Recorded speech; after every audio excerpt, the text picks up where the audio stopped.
नमस्कार दोस्तों, आप सभी लोगों का मेरे ध्यान मुक्ति चैनल पर हार्दिक स्वागत है। प्लीज आप सभी लोग मेरे चैनल को लाइक व सब्सक्राइब जरूर करें। साथ ही कमेंट बॉक्स पर अच्छा सा कमेंट करना न भूलें। आइए आज हम ज्येष्ठ मास की अपरा एकादशी के विषय में जानकारी करेंगे। साथ ही कथा भी सुनेंगे। हिंदू पंचांग के अनुसार ज्येष्ठ मास के कृष्ण पक्ष की एकादशी तिथि को अपरा एकादशी का व्रत रखा जाता है। इस वर्ष यह व्रत 2 जून रविवार और 3 जून सोमवार को द्वितीय एकादशी के रूप में मनाया जाएगा। अपरा एकादशी का व्रत भगवान विष्णु की कृपा प्राप्त करने और मोक्ष की प्राप्ति का उत्तम अवसर है। इस व्रत को विधि विधान पूर्वक करने से समस्त मनोकामनाएं पूर्ण होती हैं। गृहस्थों के लिए 2 जून रविवार को व्रत का पालन करना उचित होगा। वैष्णव भक्त 3 जून सोमवार को व्रत रखेंगे। इस दिन बन रहा है विशेष योग। 2 जून रविवार को इस दिन रवि योग और सर्वार्थ सिद्धि योग बन रहा है, जो नए कार्यों को आरंभ करने और शुभ फलों की प्राप्ति के लिए शुभ माना जाता है।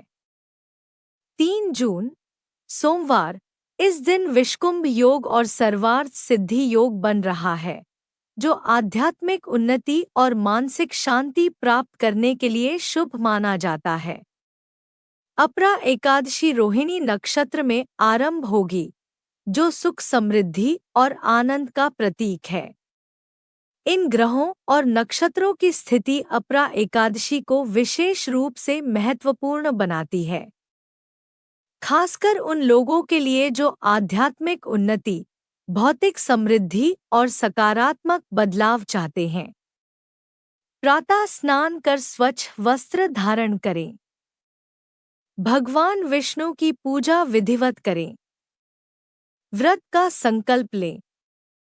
दिन भर फलाहार ग्रहण करें। शाम को भगवान विष्णु की आरती करें। रात्रि में जागरण करें।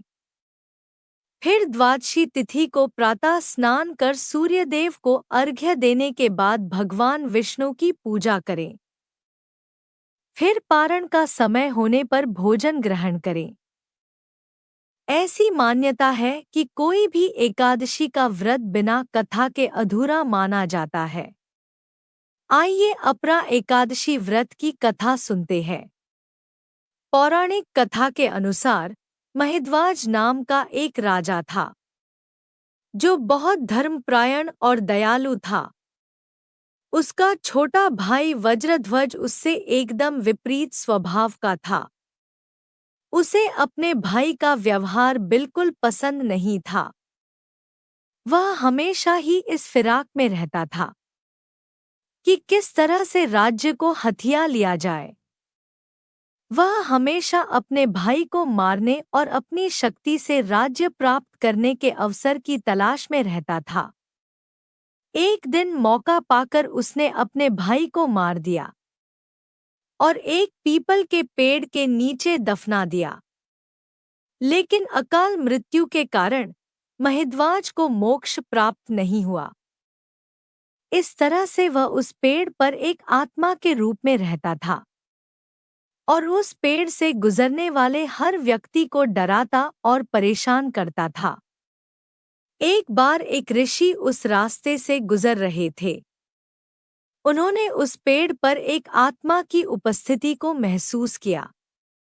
अपनी दिव्य शक्तियों के साथ उन्होंने महिद्वाज के बारे में सब कुछ जान लिया और उनकी स्थिति के पीछे का कारण जाना। उन्होंने महिद्वाज की आत्मा को उतारा और उसे मोक्ष का मार्ग बताया।